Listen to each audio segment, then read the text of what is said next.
weekend rub-out of a Harlem crime kingpin turned informant continued to reverberate Monday, with the victim's grieving son searching for answers and fearing for his own safety. No arrests have been made in the bloody shooting of Alberto Alpo Martinez, a notorious New York City drug lord, who went from ruling an East Coast empire to cooperating with federal authorities to save his own skin.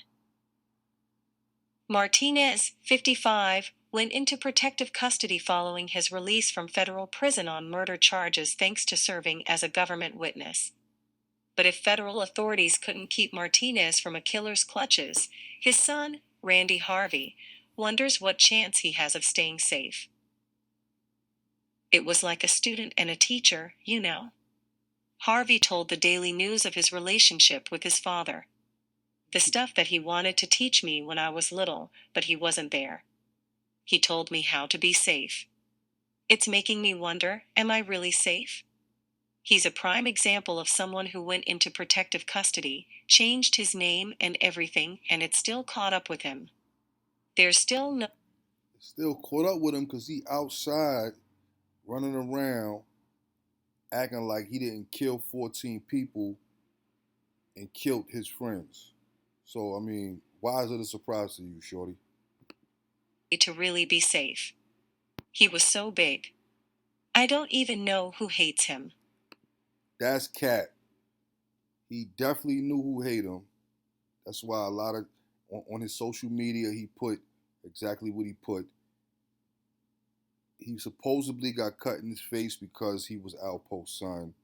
People stepped to him before because he was Alpo's son, which that's even in question because allegedly he was supposed to get the DNA test done, but on Flip the Script podcast, he admitted that he actually didn't get it done. Harvey did not grow up knowing his father, and the two only began a relationship years later when a DNA test confirmed the connection. Harvey had long suspected Martinez was his father, especially when he was targeted by other inmates during his own prison stint, including a time he was cut by an inmate he didn't even know. Still, Harvey said he was proud when the results finally showed their blood relationship. "It would have been worse if I went through all the stuff I went through and he wasn't my dad," Harvey said. "He used to try to teach me with tough love.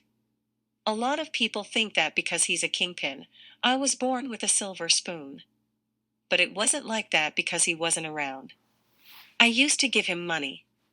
We used to look out for each other." He was shaking you down, shorty. That's what it was. He knew you wasn't his son. You knew he wasn't his pops. Since you was running around using his name all crazy, he started shaking you down. Just keep it a stack, man. They spoke on the afternoon before his death.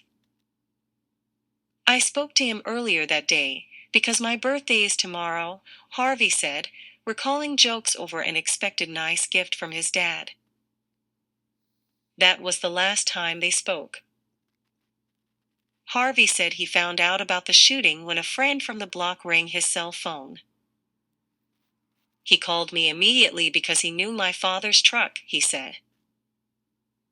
Martinez's truck rear-ended another vehicle early Sunday morning on Frederick Douglass Boulevard. The driver of the other ride told police he heard the shots, but didn't see what happened, sources said. Martinez's Dodge Ram then crashed into three parked cars by West 147th Street, sources said. Police found Martinez gasping for air in the truck, shot 6 times in his arm and once in his chest, sources said. He also had a graze wound on the left side of his chin. Someone had blasted him through the driver's side window. "I started looking up stuff and it was like, Alpo Martinez was shot. But he doesn't even go by that name anymore," Harvey said. Police identified the victim Sunday as Abraham Rodriguez of Lewiston, Maine, a name seemingly given to Martinez as part of the Witness Protection Program. A high-ranking police source confirmed the victim was actually Alpo. Harvey assumed his father was in Harlem partying and seeing girls. He was living his life. I think he kind of picked up where he left off. Once he was off parole, I think he just wanted to live a normal life for a change. He wasn't flashy like before. He barely even got his hair cut. He didn't have Instagram. He didn't have Facebook. That's Cap. He definitely had Instagram. Definitely. Or somebody was working his Instagram page because he definitely had a page. Didn't want to do interviews. They offered him millions of dollars. Harvey said his dad had indeed been living in Maine and was just visiting Harlem. He may have had a pad in New Jersey, too. Harvey, who lives in another state, took to social media to share his grief about the Halloween shooting. I just lost my dad on my favorite holiday, which is 2 days away from my birthday on top of me having COVID-19, Harvey posted on Instagram. I'm speechless. In another post, Harvey said he had worked out some of his differences with his dad. They can say what they want, but I know what I know, and I forgave you for everything except leaving me here with this hate alone, he wrote. Martinez had his fair share of enemies.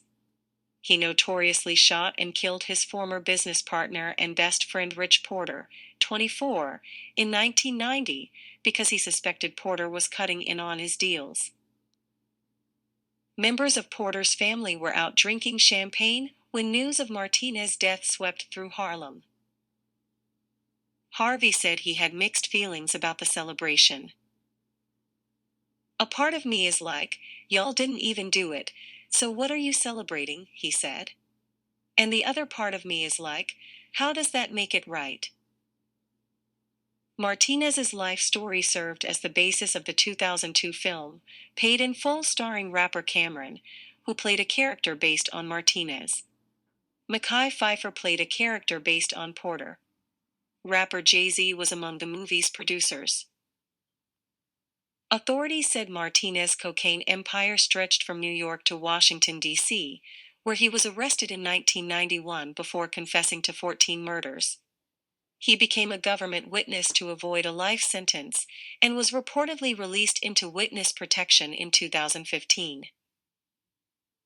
I was shocked and very saddened by the news that it happened, said Thomas Abenante, a Washington, D.C. lawyer who represented Martinez in 1991.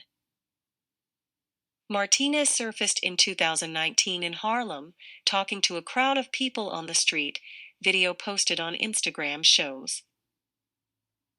Harvey said his dad had long tried to make amends with the Porter family, apologizing and even giving them money. He really wanted all of this to go away, Harvey said. He was changing his life. You could see the elevation, his mindset changed. Something inside him changed.